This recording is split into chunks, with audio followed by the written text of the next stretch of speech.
Okay, welcome everyone. Thank you so much for joining us tonight here. I'm Michelle Wiegers, mind body coach and teacher, and I do a little writing as well.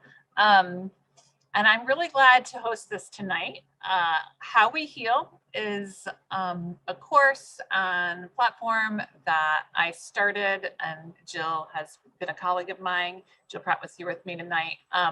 But we're really this coaching work and teaching work came out of my own healing story about from over about 2 decades of chronic symptoms.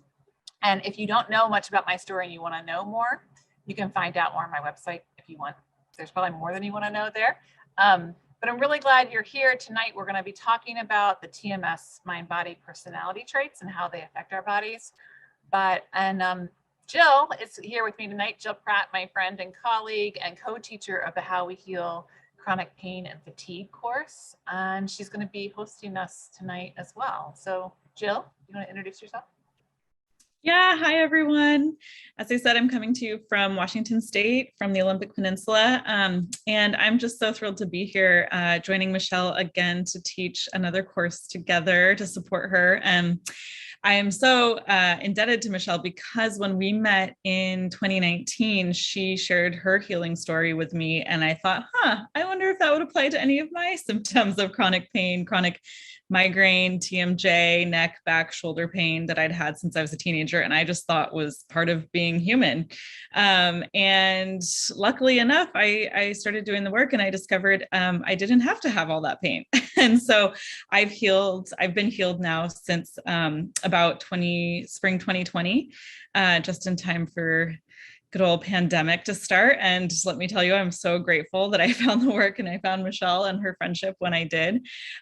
So I've now become a life and mind body coach. And I also work with a film that we're going to tell you a little bit about at the end of this session that focuses on mind body healing as well. And so anyway, we're just so excited to be here. And I know that you will all really enjoy Michelle's teaching. That's really her superpower among other superpowers that she has. I love teaching with Jill. She carries such a vital role in the course, and one of which is leading all the mind body meditations, which is like so relaxing. And so, I know we have at least one or two or maybe more who have joined the course or been through the course with us. So anyway, Jill does a lot in the course and encouraging me along the way.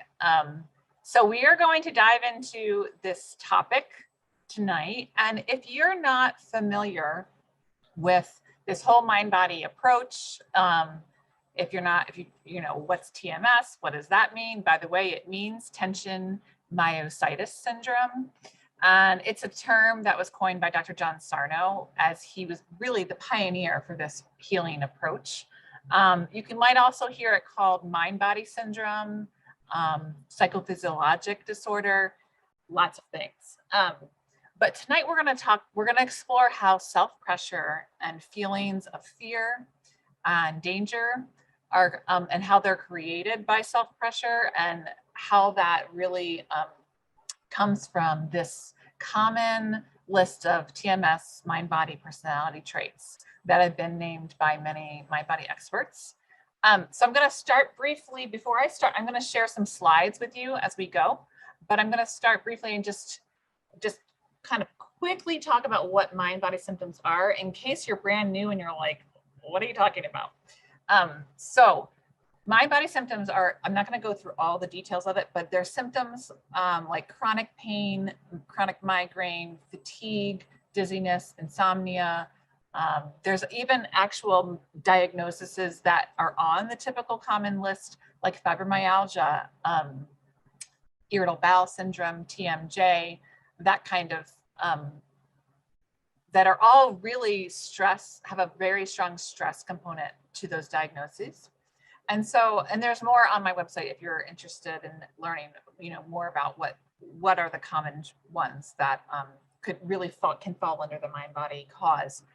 when we're working with the mind-body symptoms, first step is to rule out major medical causes and disease processes, and then we try to rule in the mind-body diagnosis. And there's actually a construct of that Dr. Howard Schubiner of Unlearn Your Pain, the book and website that he's come up with. We teach that in our course, but parameters for how you know if what you're experiencing is due to the mind-body process.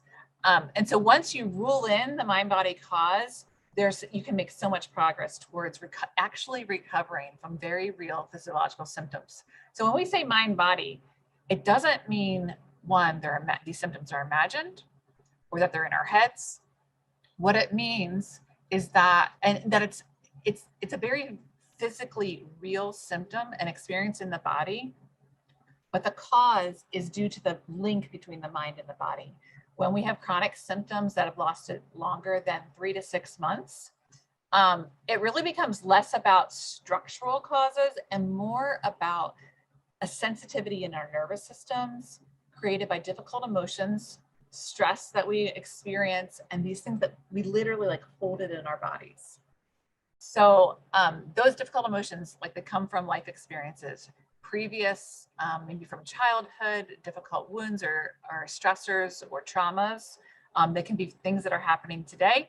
And the TMS personality traits, which I don't think we always hear a lot about. And so that's why I wanted to do this webinar, and really, hopefully you'll benefit from it tonight. So the symptoms are related to stress. And our goal then becomes to help assure our brains that we're safe. And we do that through a really strong foundation in the mind-body science. And as we get that strong foundation, we can really assure ourselves, oh my gosh, what feels like a medical cause and a physical cause, I think there's something else going on here. And as we look for those links, we get present to our emotions, the emotions we experience. We start to see how we're triggered, and either if we're triggered emotionally or physically or even circumstantially. And then we also look at our life stories and understand possibly where this came from. And as we understand where it came from, it can inform our healing journey. And definitely along the way, what is so supportive is understanding that how we treat ourselves really affects our experiences. And so those topics that I just breezed over are what we actually cover in our course, How We Heal Chronic Pain and Fatigue. And so one of the teaching sessions is on the TMS personality traits. And so I'm actually going to share my screen now with you all. And it looks like Jill has mentioned that if you have a question for the Q&A time, you're going to get a chance to share that in the chat. Can anyone give me like a heads up that yes, you can see that screen? Okay, thank you. So, yep, this is tonight, the TMS personality traits. So here we go. So this is a quote from Dr. Howard Schubiner. And he, as I mentioned, he has a book called Unlearn Your Pain. And that's actually the book that I first read when I was healing. He's a leading mind-body expert. The film Jill's going to talk about later features his work. And he says here, stress triggers emotions that cause our bodies to react by producing physical symptoms. The symptoms are real, but they are physiological processes that can be reversed. They're temporary. And that so goes against our brain. Like we think this is a physical experience, they're here permanently, but they're actually not when there's a mind-body root cause. And this can feel a little bit like very foreign if it's the first you've heard of this. Here's a quote from one of his patients that says, telling people about mind-body syndrome or TMS is like telling them that the earth is round when they know it's flat. So what I encourage you to do is to open your mind, open your heart to understand a new understanding of what you're physically experiencing in your body. We're going to go into Dr. Howard Schubiner's danger signal graphic. So Jill and I both took his practitioner training, and this was the graphic that he used, and I just thought it was so direct and clear and really helpful for understanding what's going on.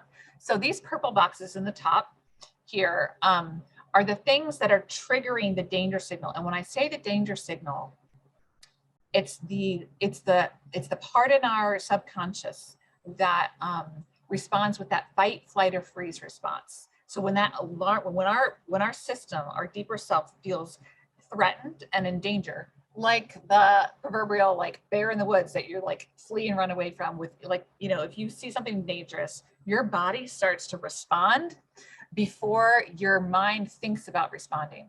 So that's the kind of danger signal we're talking about, that it's subconscious and it kicks in immediately. So what triggers that in the mind body understanding is sensitization, which I sometimes have a hard time saying, stress, and injuries. So I'll talk about injuries first.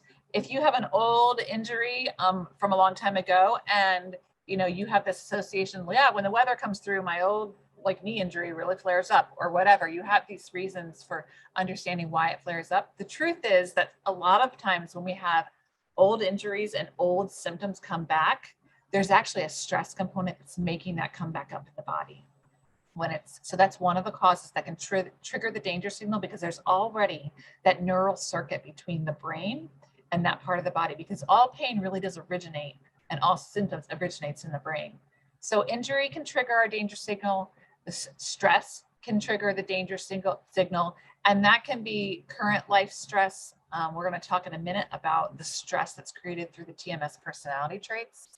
And the sensitization is really about how our brains, like, they don't forget what's happened to us.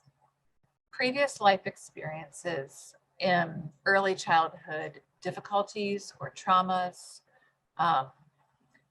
early adulthood events, our brains learn to associate certain things as dangerous. And so when we come up with that same emotion or a similar experience, or even a person in our lives, or a specific circumstance, our brains get sensitized to say, okay, when this happens, this is dangerous. And so instead of feeling this experience, or instead of being present to this emotion that feels very threatening, the brain creates symptoms. And that's where we go from that danger signal down to symptoms. And I mentioned before, the symptoms are like the pain, anxiety, depression, fatigue, insomnia,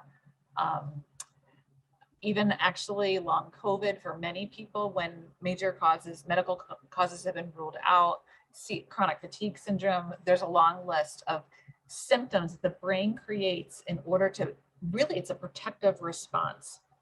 When those symptoms are being created, they're really happening. It's an alarm that's being set off. And you know, like a smoke alarm in our house, we don't get mad at an alarm going off.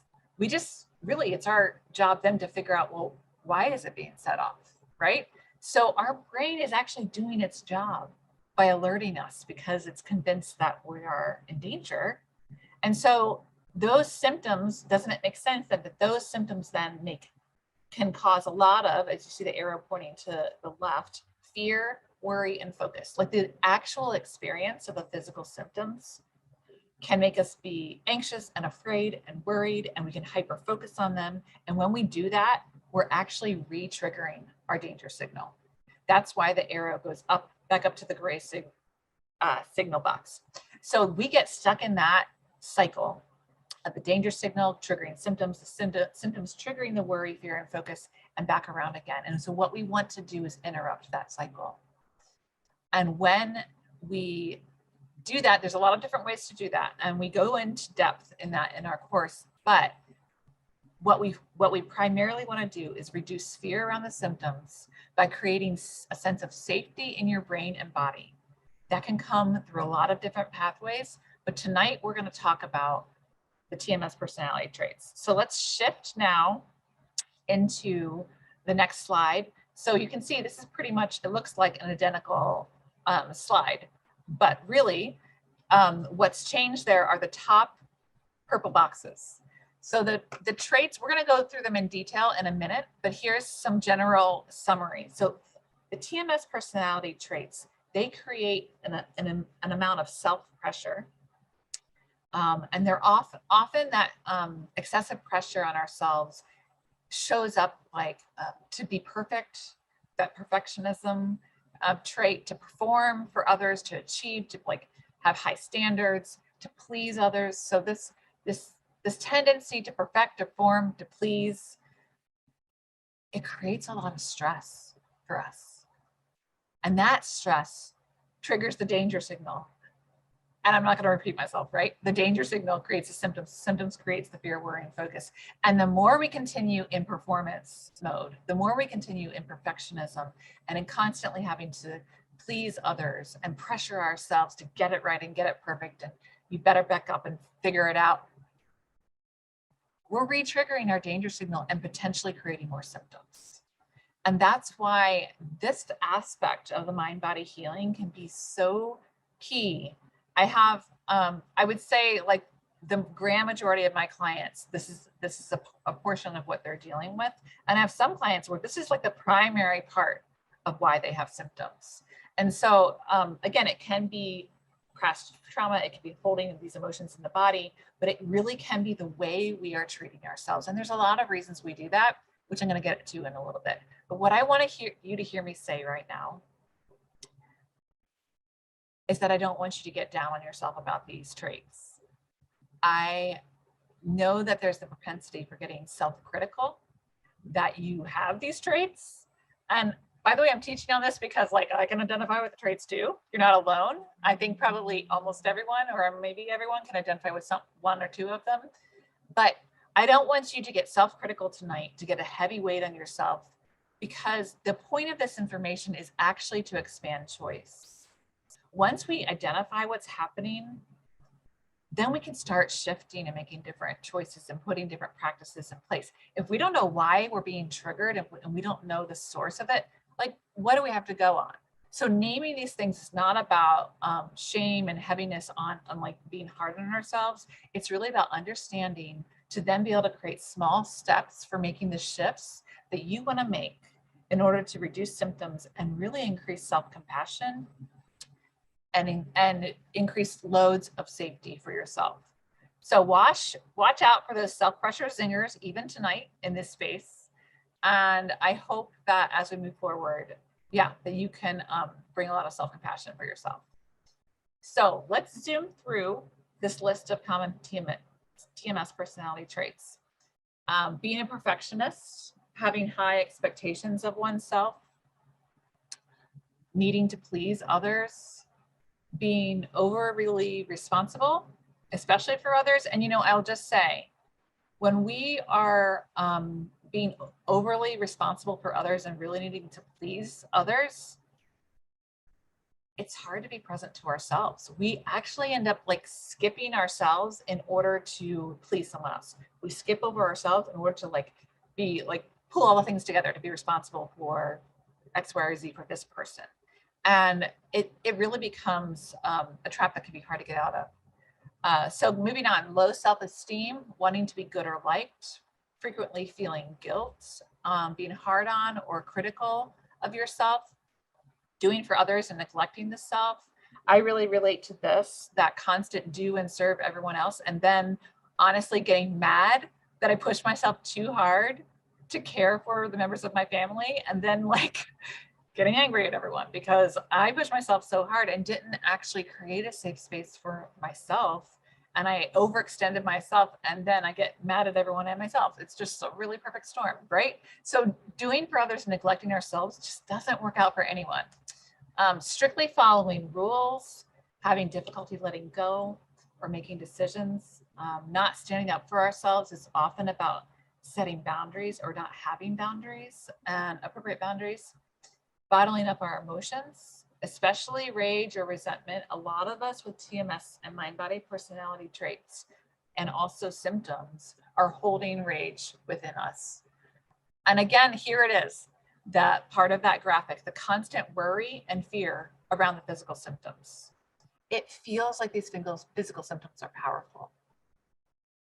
They aren't. And you're going to be like, well, that's easy for you to say, Michelle. You don't know what I'm dealing with. I get it. But when we have a lot of worry and fear and we build them up as like the thing that's controlling us, it's that in and of itself can perpetuate the symptoms. So let's look at this next graphic. It's a little wild. I'm not necessarily a graphic designer, so hopefully you can start up in the left corner with me. So you can see as we talk through these, what I want, my motivation for giving you this slide is so you can see the connection the connection between what's happening, or why is there this long list. I think many of us identify, I mean, look at this last list. How many are there? I don't know, 16 or something. Maybe you identify with one or two of these. Maybe you're like, holy crap, I identify with them all. And if you do, it's okay. And this is why, and actually it might be helpful for you if it's coming up now to write down, okay, what am I actually naming for myself, even as I listen to Michelle talk? What are you relating to personally? And again, if you relate to all of them, it's actually okay. And here's why. These traits, I think, are linked. As we move through, when we treat ourselves this way, it doesn't feel good. It leads us to overwhelm and triggering that danger signal. It can start anywhere in this cycle, but let's start with the self-critical way that many of us can be. We can have that sense of a really strong inner critic. When we have that strong inner critic, doesn't it make sense that it would follow that we would feel not good enough? And that feeling of not good enough is really this feeling of shame, which that's the emotion that we hold down within us, just like never like rising up to being enough. And when we don't feel enough, can you see how that would then lead to blaming ourselves? We're like always finding fault with ourselves. Everyone else is good, but and we pull ourselves down with blaming ourselves. And as we do, it can lower our self-esteem. It can reduce our sense of confidence. It leads us to this lack of self-confidence. And of course, there's other reasons that we can have low self-esteem and lack of confidence. But I think when we're so hypercritical of ourselves, we're trapped in shame, we're always blaming ourselves, criticizing ourselves for failing or not measuring up, or it really does pull us down. And when we get down to this lower place, what some of us do is be like, wow, I better just pull it together here. And we can get a heap of pressure to like be better, do better. And it turns into being overly responsible, having super high expectations. So you see, I'm going up the graphic now, having those high expectations, trying to be perfect, that perfectionism that really is a mirage. It's not real. Sarno talks about perfectionism being something we reach for that we will never achieve because it doesn't exist. We are human, we fail. And so can we give ourselves grace? A lot of times we don't. And so that is another way that we like heap stress on ourselves. When we're trying to be perfect, we're often doing it because we're imagining what others need, or we're imagining like that sense of like needing to constantly people please, to please others. And as we're trying to people please and focus on what others need and wants, you see how that then again we distance ourselves from the inner self in order to just focus on everyone else. And when we do that, we are often looking for a way to soothe the inner turmoil by being accepted by or approved by others. And so we just get into this cycle of people pleasing. I don't relate to it at all. Actually, I really relate to people pleasing, unfortunately. And I know the experience of what it's like, how that leads to being really hard on myself. And maybe you can relate. When we're hard on ourselves, like it cycles into self-criticism. So, and it can go around. Maybe you don't relate to every single one of these, and it's great if you don't. But I'm guessing you might relate to a few of them. And all of these can lead to this pressurized experience, like that danger signal graphic showed, of really creating pressure on ourselves. I'm going to stop screen sharing for just a second and tell you about this story on myself, and then I'll start screen sharing again because it's nice to see a few faces. So I'm going to give you an example. I have 4 kids. My oldest just graduated high school and he's headed to college in the fall. And so for his gift for graduation, my husband and I gave him a 3-week trip out west. I mean, because I had chronic symptoms basically almost all of my adult life, we never traveled. So we live in Vermont. We've never been out west, like farther than, I don't know, Missouri or something. So they went on this big 3-week trip. I got to join them for a week in Glacier National Park. And so here I am coming into this trip and I had so much anxiety and I had to start naming it. Like, where is this coming from, Michelle? What's going on? This has just happened. And so one morning my husband was fishing at the lake near the camp, like where the campground was, and we were camping. And I'm like making breakfast, and my son comes out of the tent, and instantaneously my stomach starts hurting, like nausea, hurting. And I'm like, wait, what is going on? And I know what's going on. I have so much pressure on myself to be like, this is the last trip before he goes to college. Like, I want to make every moment count. But he's also 17, almost 18. And, we don't always relate as well as we used to. Sometimes, there's lots of reasons for that, but we don't always have great connecting conversations. And so I'm like intentionally wanting to have those conversations. And in the midst of that, I'm putting so much pressure on myself, and I'm like trying to squeeze life out of every moment. And I realized in that moment, like I could do two things in that moment. I could recognize I'm putting a whole lot of pressure on myself to like make a good connected conversation with Caleb. Or I could have said, well, I'm camping. I'm not actually eating fruit and vegetables the way I usually do. And I'm eating more sugar and carbs and whatever. And so my stomach just must be off because I changed my diet. Do you see how there's two different physiological or emotional experiences in that circumstance? Like stress was showing up for me in my gut. I do tend to experience anxiety in my stomach. And like I had to name what I was feeling in that moment and try to get present to it and let it go in order for that symptom to dissolve. But if I or we are constantly filtering all of our symptoms through this medical cause mindset or physical explanation of like, oh, it's because of the food I ate. Yeah, last night I had a marshmallow and I don't usually, so that's probably why my stomach hurts now. Whatever it is we come up with, right? If we're constantly filtering everything we're experiencing through a physical cause, we may be missing out on the real reason that we have symptoms. So that's a really kind of long story, but I hope it helps embody what we're talking about here. Thankfully, I don't have gut issues on a regular basis anymore. I used to have terrible IBS with all the very interesting personal symptoms that go along with it that I'm not going to talk about now. Maybe some of you can relate. I'm not plagued by that anymore, but does my stomach still communicate with me sometimes?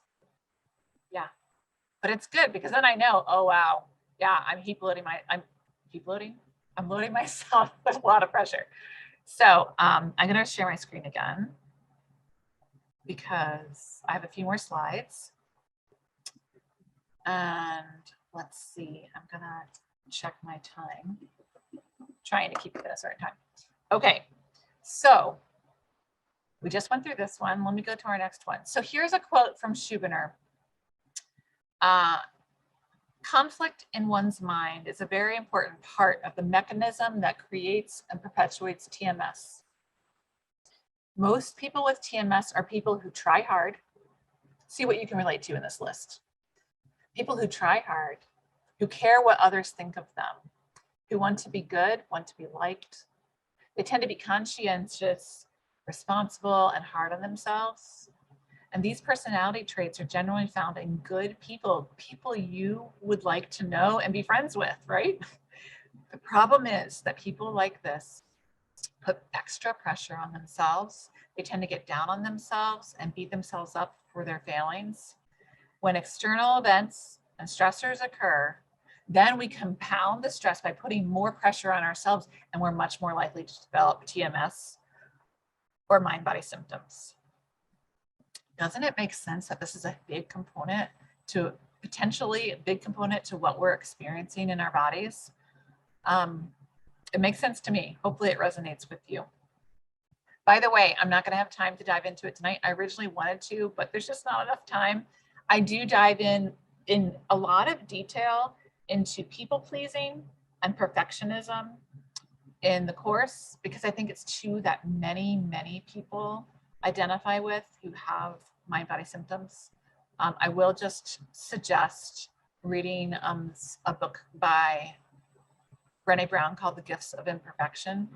There's a lot of resources in that if you want to learn more about reducing pressure, increasing self-compassion, and how what the antidotes are to people pleasing, perfectionism, and a lot of other things in that book. But let's just talk for a minute about why we treat ourselves this way. Now, this is my perspective. It's not an exhaustive list. There can be definitely other things, but these are things I notice in myself, what things I notice in my clients, for why we treat ourselves with so much pressure. One, often we're in survival mode. These traits can be a result of the pressures that we experience when we're just trying to get through. We can go through loss. We can go through trauma where we're either not old enough to process it, or maybe we just actually don't have the time to grieve a loss, and we're just getting through. In that survival mode, we can be overworked. We can be in the context of a stressful relationship. We can be under a lot of like financial strain to earn money, and all of that survival mode, like it can look like so many different things. That can be a reason why we're coming up with high expectations and the whole long list of personality traits. Another reason can be that we're living out of messages that we've been told. And what I mean by that, people who have spoken into our lives, often it's primary caregivers, as children or teens or early adults, people who have told us from our past or in our present still, because please pay attention to people, toxic people in your lives even now, people who like come out with really harmful things like you're stupid, you're not good enough, you'll never amount to much, you're a screw up, whatever. These messages that we've been told about ourselves that we live out of, and they're not true. So when we can recognize where these voices come from, even name them, and that we don't actually have to accept or listen to them any longer, basically we decide like these messages aren't our truth. We've believed them when we didn't have anything else to go on. But how can we reframe like this limiting belief and expose it for what it is? It's these lies that have been spoken over us. And that can really be an invitation to break the cycle of those lies that we believed, and to start naming what's true, what's really true about you. I'm sure there's really amazing things that are true that don't have to do with any lies that have been spoken over you. Another reason why we treat ourselves this way is that we can be on the run from inner wounds, conflicts, trauma, or even our inner deeper selves, our creative selves. When we are on the run from those things, we're holding hard experiences down in our bodies. We're actually embodying difficult emotions and keeping it pushed down. That's the classic like suppression or repression of emotion in the bodies.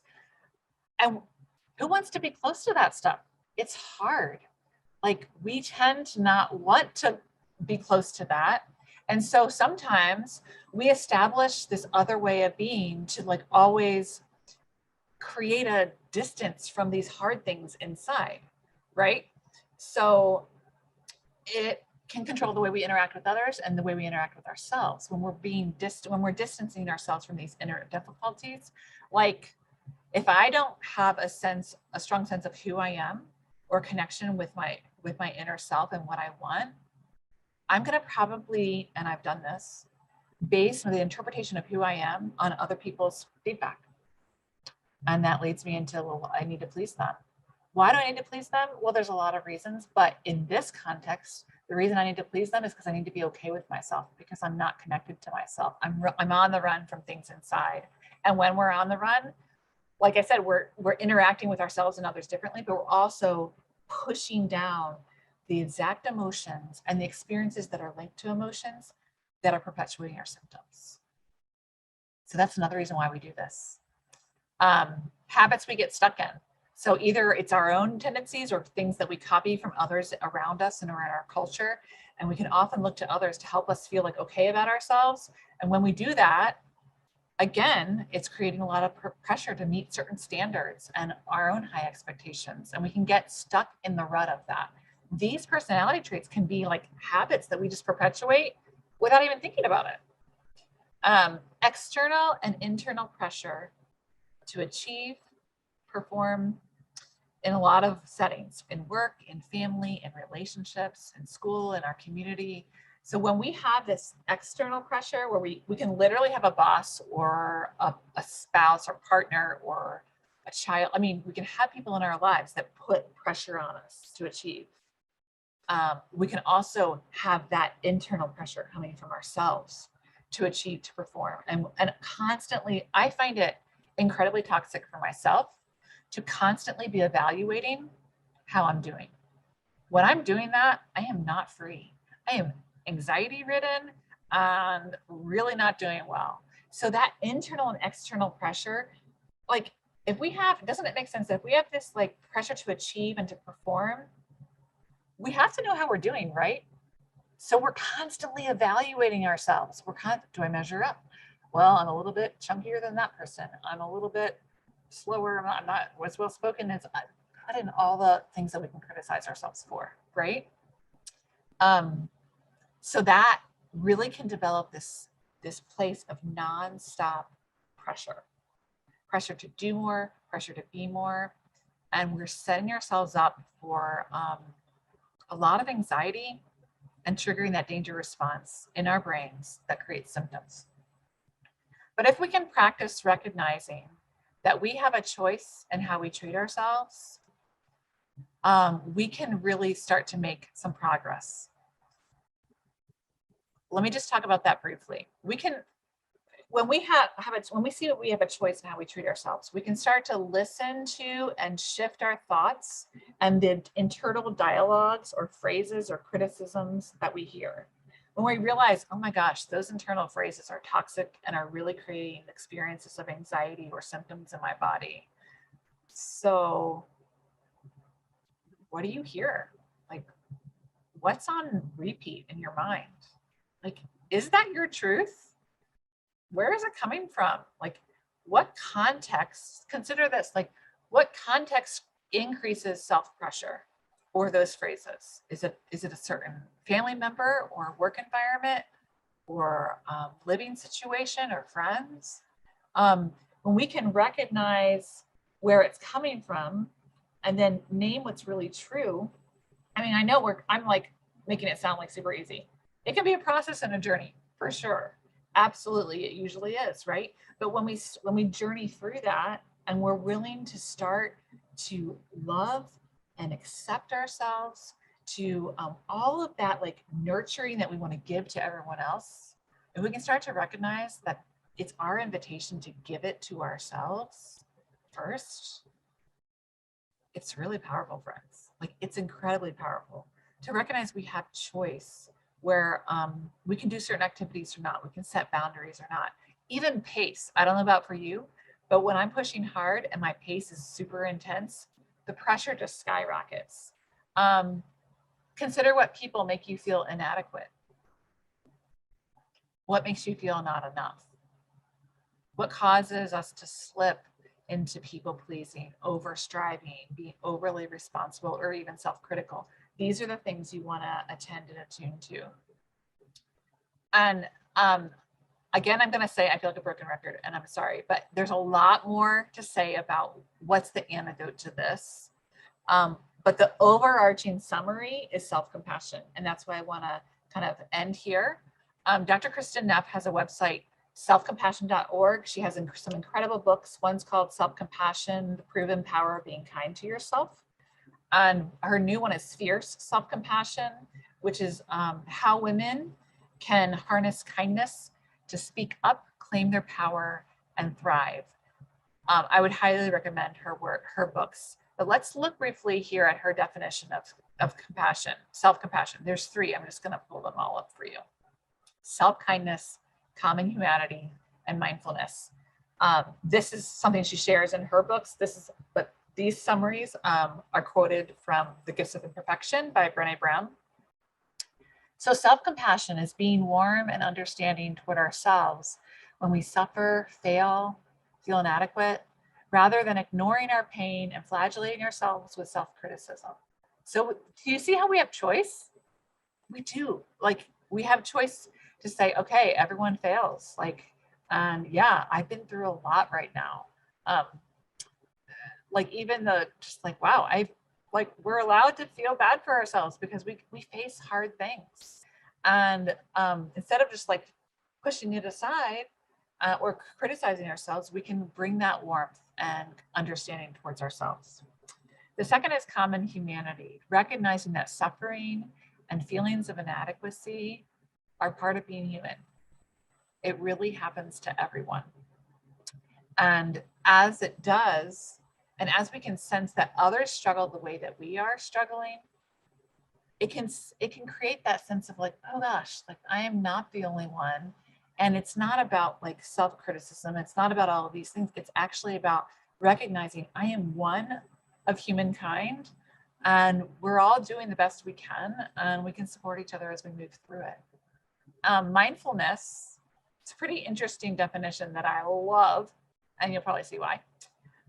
So this is, again, Dr. Kristen Neff's definition. Balancing, so she says mindfulness is this third element of self-compassion, and she defines it as this. Balancing negative emotions so we don't suppress them or exaggerate them. So it's being present to our pain, and that presence, it helps us to increase our self-compassion.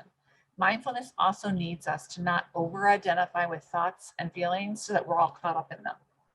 So if we can move through life mindfully being present to our negative emotions in a way that's not like over-identifying them and letting them explode and like they're like defining every moment, but also not pushing them down in the body, not suppressing them, because we know that repression and suppression, it really does lead to symptoms.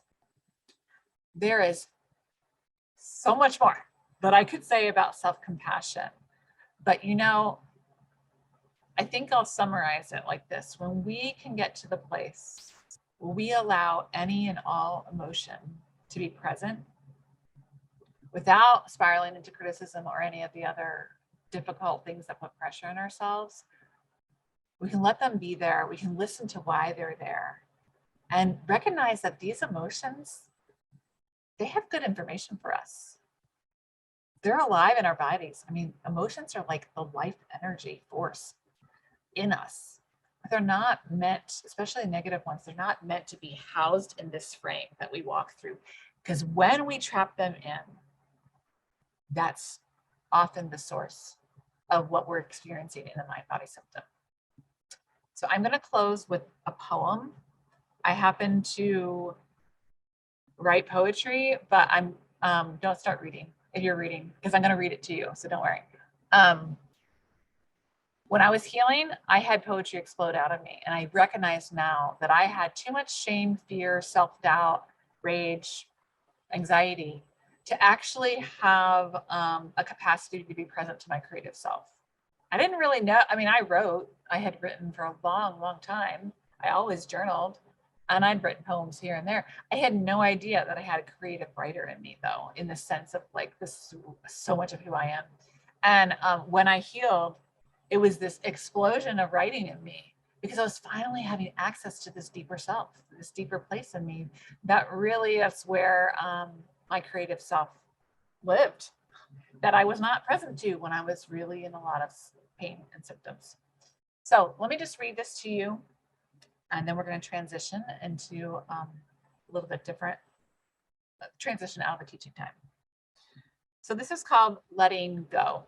Oh, and I do want to say, for me, like I said, I spent a lot of time running away from my own creative self. So not letting that like wild, fierce part of me express herself was a big thing. And so that's a context for understanding what the heck the first sentence means. So I don't usually like give interpretation, but I'm going to give you that little assist. So letting go. I have often been scared of the untamed part of me that is free. I end up tying her down by trying to get things right, cramming myself into expectations of others or the hopes I make mine. I wrap tight ropes around my soul in my pressured efforts to contain, control. But my wildness still works to set me free as I constantly scan the horizon for danger, my eyes darting back and forth, muscles clenching tightly, bracing for what might be coming, my fists balled up in front, ready to defend.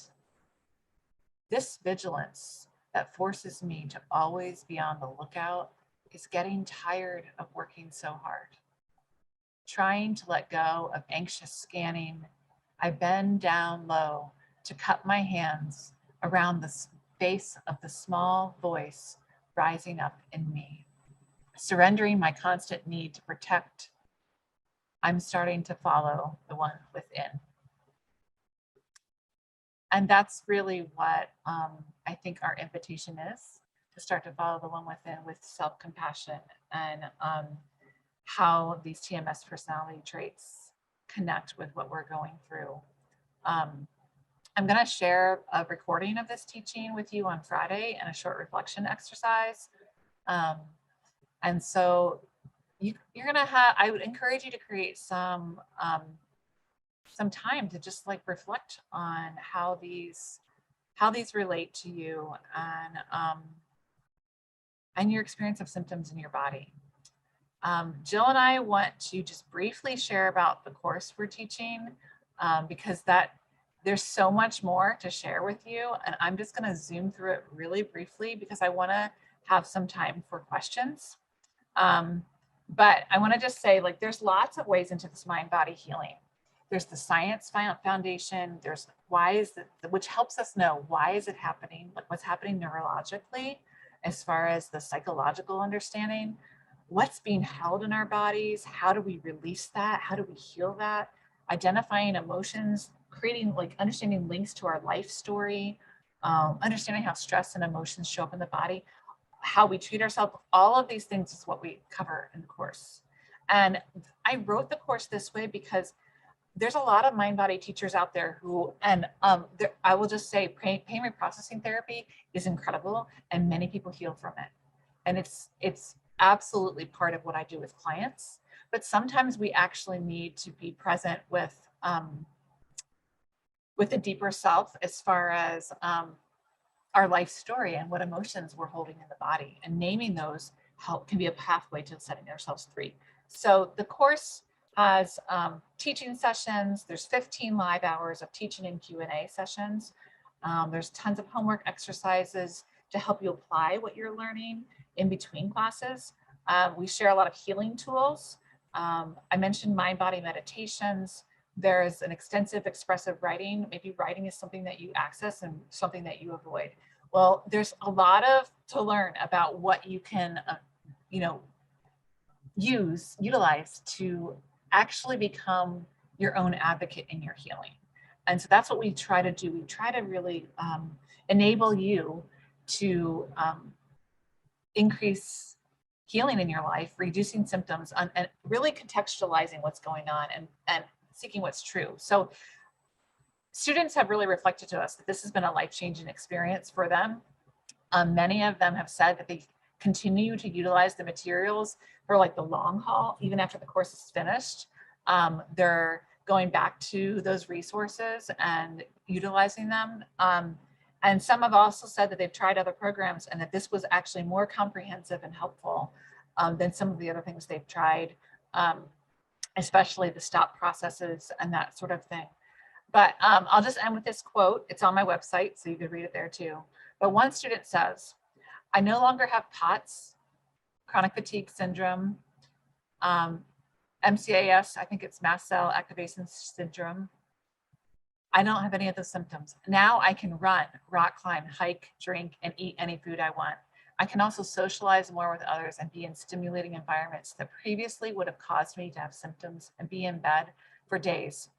In the course, I learned how to process my emotions in a healthy way so I don't repress them. This is something I'm going to use for the rest of my life. It's life-changing. And I actually reached out to this student. She took the course in May 2021, and I asked her permission to share her quote on my website, and she's still doing amazing. That's what I think the power of diving into our emotions and life story gives us. I think it opens the pathway for long-term healing.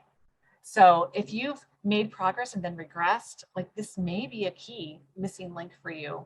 And I'm going to briefly share, I'm just going to tell you, I'm not going to share my screen. The How We Heal, it starts September 14th. The early bird rate is good through August 12th. So we have like a little bit cheaper rate through the 12th, and all the details are on my website, michellewiegers.com. But I'm going to let Jill share a little bit from her perspective about teaching the course. Thanks, Michelle. Yeah, the way that I came to this work was from a friend, Michelle, sharing with me about it. And my healing journey was quite self-directed. And I just wonder what my healing would have looked like if I'd had a course like this to really launch me and help me figure out the best roadmap for me. Because like Michelle said, there's so many entry points into this work and so many modalities and tools that to choose from. And of course, different ones are going to resonate with different people, depending on who you are and your preferences. And so I know people for whom meditation was a really important part to their healing. And for others, it was expressive writing. And for others, it was really learning about the pain science of it all. And so that is, I believe, one of the strengths of this course is that it's quite comprehensive, and you see an overview of what is possible in terms of how to dive into the work and yeah, not get overwhelmed and not put pressure on yourself that you have to do every little thing, but find out what works for you and learn from others and learn what, might be working for others and see how they're different from you as well. And yeah, so I just wanted to share a couple of other quotes from students who took the course related to the topic today. So one person shared, "I'm more relaxed. I notice some of my patterns that are not helpful and associated with my personality, and I know I can make a choice. What a gift." And one other shared, "I'm more aware of when my symptoms are causing fear in me and when I'm catastrophizing in general. I am learning to treat myself with more self-compassion and reduce the pressure I put on myself." And another said, "I've been gaining a lot of understanding about why I have the thought patterns I do, which has allowed me to be more compassionate towards myself, which has been very helpful." And lastly, someone shared, "I've become more aware of when I get caught in the cycles of performance and perfectionism." And for myself, just as I mentioned, my work on this journey at the beginning was quite self-directed, and I didn't learn so much about the personality aspect of mind-body syndrome. And so it was really interesting when I noticed a cessation of my migraines. Then I noticed, oh, my neck and shoulders aren't hurting constantly. And then my TMJ has really decreased. This is at the very beginning. And then a few months down the road, I felt such a profound shift in my level of self-pressure. And it was so obviously connected to the decrease in my symptoms. And so it was a really welcome, amazing shift, something that I'm sure many of us have worked on through lots of other modalities like talk therapy and other things of that nature. And yeah, so I can just personally attest to the positive effect that this work has had on shifting personality traits that I had wanted to for years. So, and I just wanted to, I think, Michelle, you're going to link the course in the chat now, just for everybody to see. She's put the link to the website. And then also wanted to mention just, you can follow Michelle's Facebook page for ongoing updates. And yeah, the course page has comprehensive details. And also there's a short video that we shared on there. So if there's folks who are interested and they want to get a bit more information, you want to share it with them, that's a good place to start too, so they can get to know us a bit. So now it's time for question and answer. We're at the top of the hour. I think we'll go for as long as we need, maybe 10, 15 minutes. We'd love to see questions in the chat. One that I received just to kick us off, Michelle, if you want to address this, is someone said, "I don't think I have any of these personality traits. Does TMS or this work still apply to me?" Well, that's awesome. No, I will say thank you for that question. And yes, when you're ruling in the mind-body cause, well, first you're ruling out medical causes, major medical causes and disease processes with your practitioners. When you've ruled out major medical causes, it's really great. Jill, will you put the PPD Association link in the chat? you can look at this link. It's the Psychophysiologic Disorder Association, and it's a collective of mind-body approach. And on this website, there's a list of symptoms that are typical of mind-body process. There's actually a quiz you can take to see if this approach works for you. You don't have to have these personality traits. There can be other reasons that this is showing up for you. And when you start to learn how to rule in the causes, the mind-body cause, and understand the different aspects of that, yeah, it's totally fine if you don't have these traits. But I would encourage you to check out the list of common mind-body diagnoses and recognize that if what you're experiencing is on that list, it's possible that it's definitely possible for this approach to work for you. I hope that helps. Jill, do you have anything to add to that? You're muted. No, I think that's a great place to start, and it's quite practical and straightforward. So I do encourage people to look at that. Yeah, I do encourage folks to submit questions if you have any to the chat. We've got one more. This person shared, my personality is so ingrained in me, it seems totally impossible to change these traits. What's a really practical tool I can start using today to work on this? Jill, do you want to answer that one? Or I can, I don't care. Yeah. I will share, and then I would love your perspective as well. But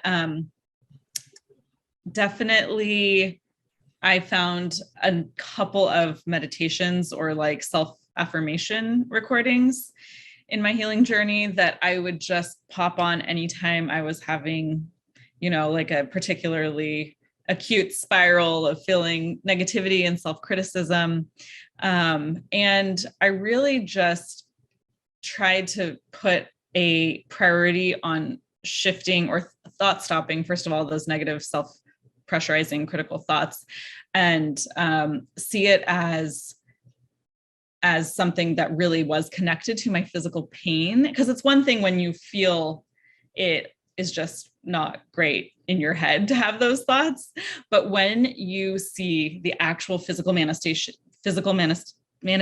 it can cause in your body, you realize, oh, this is serious. Like, this isn't messing around. I actually really, for my body and my symptoms' sake and my quality of life, I really need to pay attention to this. So, and then of course, other practical things like Michelle had mentioned, some of this work is related to stuff in our past that's not happening in our present, but a lot of this, many people's symptoms are directly related to present day stressors. And so getting real clear about, like the people in our lives and the environment we're in and how we've arranged our commitments with our work and our relationships, and setting some boundaries for ourselves, which is, some of the hardest work that there is to do, but it is actually really, really protective when it comes to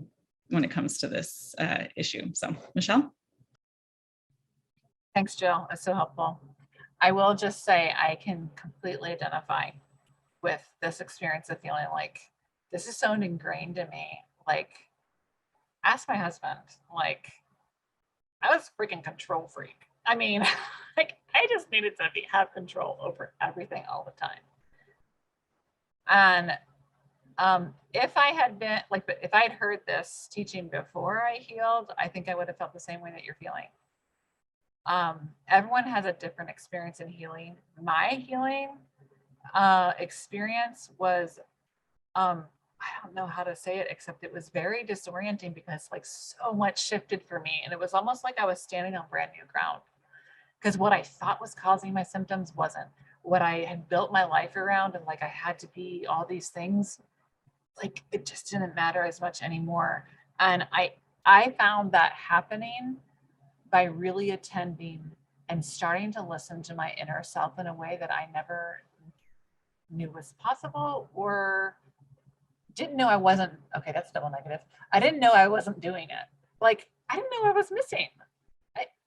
I just didn't know. And so a practical tool that you can use to start working on this today is expressive writing and the tool called morning pages. You don't have to be a writer, you don't have to like to write, but there is something physiological that happens for many people when they put the pen to the page and just show up and write.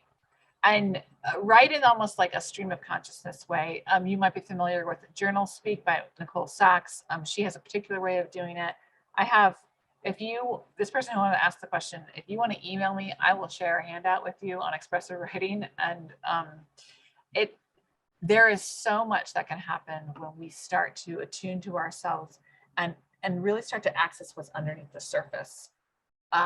Writing can do that. It's also why a lot of people, as they're healing mind body symptoms, don't write because we want to keep the protective mechanisms in place. Like, we still want the wall to be there because it still feels dangerous to be present to the things that we've held inside our bodies. So it's okay if you feel like those patterns are ingrained and you can't change them. But starting that practical tool of like being present to yourself, either through the practice of silence, through breath work or meditation, through writing. There's a lot of other things I could say that aren't coming to me right now.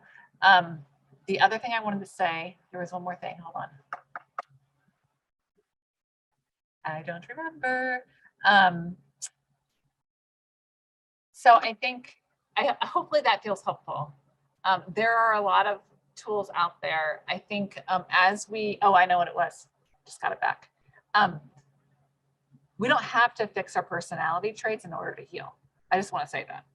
Like, you don't have to address this issue first. Your first issue might be, and I think for a lot of my clients, their first issues are, one, to know that they're medically safe, that they're physically safe in their bodies, that what they're experiencing is not some hidden, scary physical cause that they haven't yet uncovered, because that's so fear-inducing. And so many of it, like, it doesn't mean that we have to be like 100% sure that this is mind body in order to heal. It doesn't.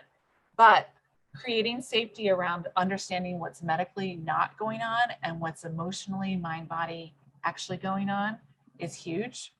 That's the first thing. The second link that I do with, I just had a new client last week. We started here, looking at your personal story, looking at when symptoms started, what was happening in your life, what were you feeling or experiencing emotionally. That's a huge place to start. And you can process all that through writing. You can process it through therapy or coaching or talking with a friend or silence, reflection. I mean, there's so many different ways to do that. So I hope that feels helpful, that we picked this topic because it's not really talked about very much in the mind body circles. And there were so many people in our course that were like, that particular session was amazing. And there's aspects of today that I shared that's in the course. There's also a lot that I shared that I didn't have time to do today, but I hope that helps. That was a long answer. But thanks. We've got 3 more questions. Okay. So one I can answer pretty quickly. Someone asked, how did you both do this without getting consumed with a sense of overwhelm? I know overwhelm is a common experience the more we become aware of our patterns. So one thing that I found so supportive in all of the mind body resources that I accessed, I used an app on my phone, I did Journal Speak, and I primarily, I had a few books that talked about like the science and offered meditations, and each of these resources, and including our course, really emphasize just taking it like piece by piece and little by little, and do what you can, and just attuning and becoming aware that you're doing enough, and the fact that you're showing up to do this work at all, even if it's 5 minutes a day or 5 minutes every other day. Having those supportive messages automatically helped me lower the pressure on myself and helped me feel less overwhelmed. Of course, when you are stuck in symptoms and it's really preventing you from living your life the way you want to be living, it can feel so, like such a drudge. Like, how long is this going to take? Like, okay, I think I believe this is possible, but is it really? I don't know, because I see it such a long way that I have to go. And so I think accessing healing stories and testimonies, there's so many resources like podcasts, especially out there. And hearing just like how other people recovered from their symptoms, I think can really help you to feel less alone and like it is possible. So I hope that's a bit helpful. Michelle, do you want to share? Yeah, thank you, Jill. Great. I would just add to that, and I reiterate this with my clients as well. If you are feeling consumed by a sense of overwhelm where you feel flooded on a regular basis by the experience of depression or anxiety, it really is time to reach out for a one-on-one setting. And I would recommend a really skilled therapist, someone who has skills in the psychodynamic approach is really helpful, or somatic experiencing therapist. There's a variety. ISTDP is another common one. Sometimes that one is a little too much for someone who's already overwhelmed, to be honest. So putting support structures in place. For me, when I learned about this, I was incredibly overwhelmed. I was like, are you freaking kidding me? I feel like you're telling me I made up 28 years of my life. Like, it felt like insane.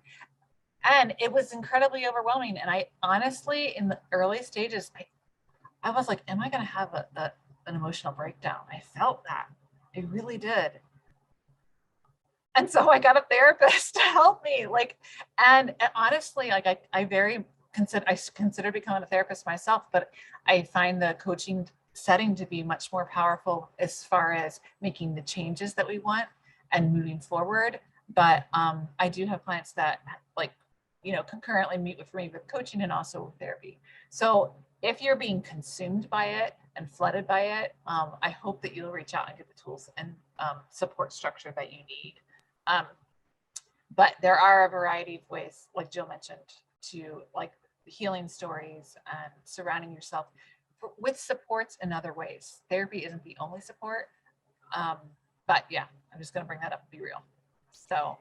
Yeah. And Michelle, at one time we were teaching a class and I was leading an exercise that for me in the past had been so helpful. And one of the students found it extremely unhelpful and overwhelming, and it was exacerbating their symptoms. And so that is part of the deep lesson of this work, is truly listening to the messages that your body is telling you and honoring them, and knowing when you need to challenge that and say, no, we can go further, and knowing when you need to respect it and say, okay, let's try something else. Yeah. So, yeah. Two more questions. Can I say one more thing about that? Yeah. I can't help it. So I'm just going to give you this framework really quick. Some people, they start with the body in this work. Somatic tracking, graded exposure, like they start with mind-body meditations. They start with feeling the body and going right into the body to find out what's there. For some of us, and I was one of these people, some of us are so disassociated from our bodies. When we try to go directly into the bodies, we get like freaking overwhelmed because there's all these walls and there's just like, the brain is like, danger, like it's too much. And so sometimes the reason we're getting overwhelmed is the way we're going about it. So sometimes we can start there with like literal, and I'm not kidding or exaggerating when I say it, like chuck all the work and have some flippin' fun.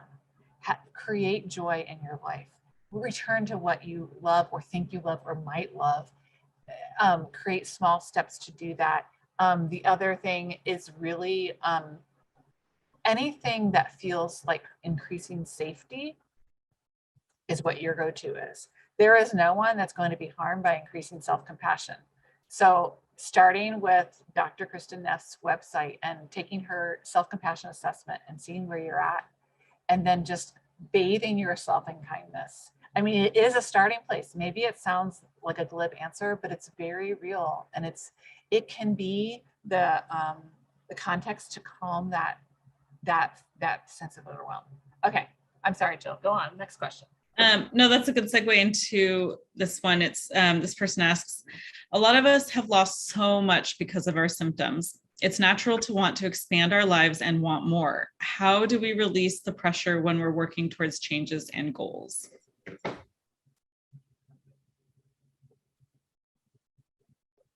Yeah. I just want to say PS. I think part of the reason I was so pressuring myself with Caleb and I mean my son, like, at the camping trip, I was like,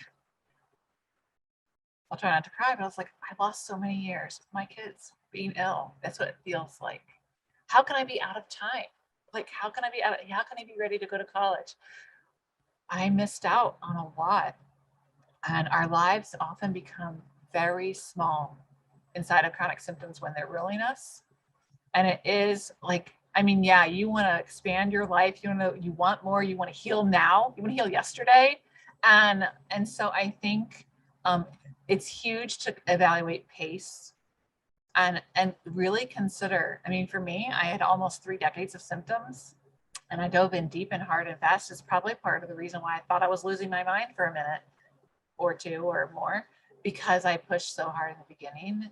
And so trusting, it's not about pace. It's not about learning it all at once. It's not even about like expanding your life immediately, but what small things can you add in an incremental level that's going to be expanding, but not like snap you. If you think about that rubber band illustration of like, you can stretch and then let yourself retract and then stretch and then let yourself retract. And that's how we build resilience. That's how we expand our lives in a way that's not going to be so overwhelming and triggering. So I think the pace releases pressure, but I also think, I mean, Jill, do you have anything else from your perspective? No. I think a lot of what we talked about today in the self-compassion approach really does release a lot of pressure. And also being realistic about our goals, being realistic about when we set goals that are specific, positive, and simple and achievable, like not a goal that's like, I hope all my mind body symptoms are gone next month, but like, where do you physiologically want to be next week? What could you increase slightly? Could you do a stretching routine?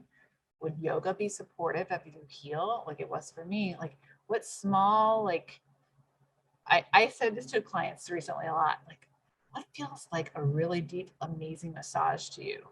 Like, what can you do? I mean, maybe it's actually self massage, but like, what can you do physically that mirrors that kind of compassion for your physical body? Those kinds of things can help us release pressure and like be embodied as we heal. We're not just forcing our minds to race ahead. We're like contextualizing this healing for our physical bodies, our spirits, our inner selves, our emotions. Anyway, I'm going on and on. I will stop. No, we've got time for one more question. And I think this really is the key question that comes up a lot as folks are learning about mind-body syndrome. Could you talk about how to not repress emotions and fully feel them without over-identifying with them? So Michelle, I know you mentioned it a bit in your teaching, the not over-identifying with emotions, also with symptoms. So I have some thoughts, but I'd love to hear you first. Yeah, I think, repressed emotions are just that. Like, we don't often know what's there, right? And so it can be a journey into like not repressing them. I think that's why we start with our symptom timeline. We move into, at least the way that I do it in the course. And often I use a lot of my course materials, actually always use my course materials with my coaching clients, but where we move into a place where we start to contextualize life experiences, the circumstances that happened around when we were getting symptoms and what we were feeling, or what if we can imagine what we were feeling, even if we don't remember. That's like a place to start. What I want to say, this is something I teach in the course class when I teach on emotions. Our subconsciouses are not a big fan of going on the front door and knocking and demanding to be let in. It's just not going to happen. Like, it's kind of like me forcing my creativity to show up when I absolutely demand it to. Like, sometimes it just doesn't.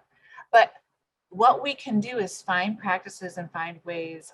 There's a identifying emotions meditation, a Curable app that's great. I actually adapted it and I have a meditation called listening to our emotions from it. And it's something that, like, if you're like, I don't know what I feel, I'm not sure, like, it can be a way to start. There's mind body meditations to start to identifying them. But we don't want to become, and I'm one that can very much over identify with what I'm experiencing because I feel my emotions so strongly that, like, then it becomes my whole world, and it's then like contextualize. It's like I'm the fish in the fishbowl and all I'm seeing, experiencing is emotion. I think it's good to recognize when the over identification of emotion is triggering us. So how do we not over identify? We probably do it by over identifying and then naming that we're doing it and recognizing, okay, what tools do I need now? That's my initial answer. There's a lot more to say on emotions and processing them. But I think my biggest encouragement is to not feel like you have to go dig it all up. It will come to you. Like, what you need to know, you can trust is inside you, and it will show up when you need to know it. And not all of us, like I said, have to process through those deep emotions. To be honest, there's a lot of us that heal through just the mind body science and knowing how to reprocess our thoughts and reframe what we've understood as causing our symptoms. So Jill, do you have something to add? Yeah, just not to put pressure on yourself to feel your emotions in a certain proper way or to feel them to the full extent. I think just when they come up, acknowledging them, letting them pass through you, feeling physically, attuning to your body physically to feel the sensations that you feel when you're having a particular emotion, to really give it attention, but then stopping that attention and then moving on to the next thing and not dwelling in that space. Sometimes that's enough for people to really, for their body to feel like, okay, you're not ignoring me anymore. I see that you're being present to me and the emotions that are filtering into these symptoms. And so that makes me feel good and safe that you're showing up to meet me. So that wraps up our time for Q&A. If you have any questions, please feel free to email us at howweheal@michellewiegers.com. I think now we've got one closing exercise that we'd like to share with you. Yeah, thanks to everybody in the chat. Really appreciate it. If you have any more questions, feel free to drop them in the chat and we can reach out to you. So Michelle, are you ready if I share from? Okay, so now I'm just going to share very briefly. It's from a homework handout from the course that was taken from one of Dr. Howard Schubner's books. And yeah, it's just a little exercise that we can do together, a little affirmations. So feel free, if you like, to close your eyes. You can place a hand on your heart or a hand on your belly or anywhere on your body that feels the need for touch or feels grounding for you. Just take a few breaths in through your nose, out through your mouth. You can lengthen your exhale through your mouth as you go. And just listen to these invitations for self-compassion from Dr. Schubner. Accept that you are human and you cannot be everything to everyone. Accept your faults and realize that you are a good person with good intentions.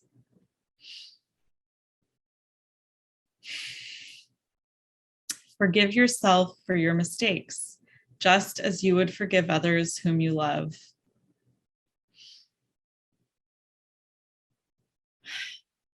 Learn to say no to certain requests.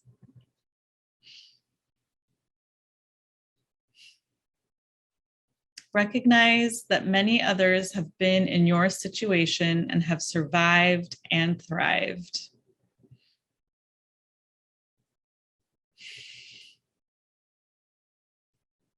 Accept your feelings as being normal.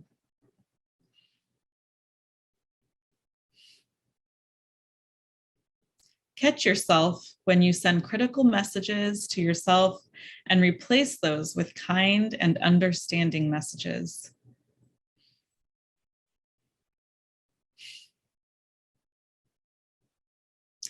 Intuit what you need without being shy about asking for it, about asking for it or taking steps to attain it.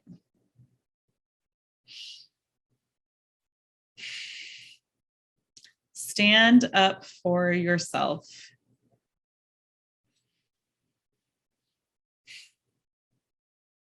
Realize that you are an important person on this earth and that you deserve to be happy and healthy.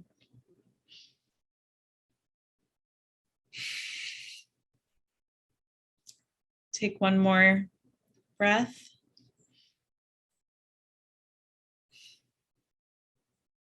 And open your eyes and return to the room around you. And now Michelle will share her screen once more, and we'll just share a couple of announcements about upcoming events that we're doing. So the next one is an exciting film screening of the feature documentary film, This Might Hurt. And it's a powerful mind-body film that How We Heal is sponsoring a screening of. So we're partnering with the filmmakers to screen the film for free for everyone who signs up through Michelle's mailing list. So if you are interested, get on her mailing list, and then you'll receive an email for a free code to watch it. The screening will be in the form of a 2-week streaming window, and you'll receive a link to the film to watch for free, and you can watch it at your leisure during those 2 weeks. And you can stop, start as you're able to watch the film.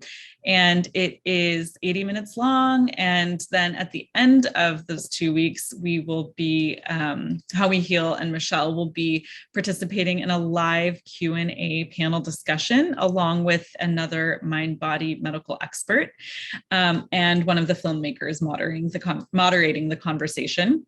That event will be open to the public as well, but everyone who signs up for the event outside of Michelle's mailing list will be paying for tickets. And so you all are lucky that you can get this for free. So yeah, if you want to share with your community, please just direct them to sign up for Michelle's email list. And then of course, when we send out an email about it next, you can forward that on. And then as long as they sign up, they can get the link to watch on their own as well. And so that Q&A panel conversation is going to be on Wednesday, August 10th. And so the 2-week streaming window will be just prior to that, July 27th through August 10th. And so the Q&A panel discussion will begin at 8 p.m. Eastern on that Wednesday, the 10th. And I think that's it, Michelle, right? Anything else to add? Oh, I do have to say that the panel discussion will focus on some particular symptoms, namely long COVID, chronic fatigue, and POTS. Yeah. So if you know of anyone who has those symptoms, I've had clients heal from all of those. I've healed from 2 of them, and it is possible to recover from long haul COVID, which is an incredible thing to be having the mind body approach now in this world, right? Okay, I'm sorry, but I'm just really excited about that. So thank you for coming tonight. I am going to share an additional teaching, my 5 keys to how we heal. I'm going to share it with you all. There's going to be a link in the follow-up email, so watch for that. So our next webinar is the webinar with the the panel discussion, and we think we're going to do a 3rd webinar in August as well. So just watch my email list. You won't miss it if you're on it or on my Facebook page, and we'd love to have you join us. And if you're interested in taking the course, we'd love to answer any questions. You can follow my website and get the registration link and sign up before the early bird rate is done. And I'm just so grateful for all of you to show up with compassion for yourself, making time, giving the time to this tonight. And I hope that you've benefited. I hope that you've gained a lot. And we want to encourage you that healing really is possible on this journey. And we wish you much luck and hope you take good care as you continue on this path. Thanks again for coming. Take care, everyone. Yeah, thanks everyone. Appreciate Bye it. now.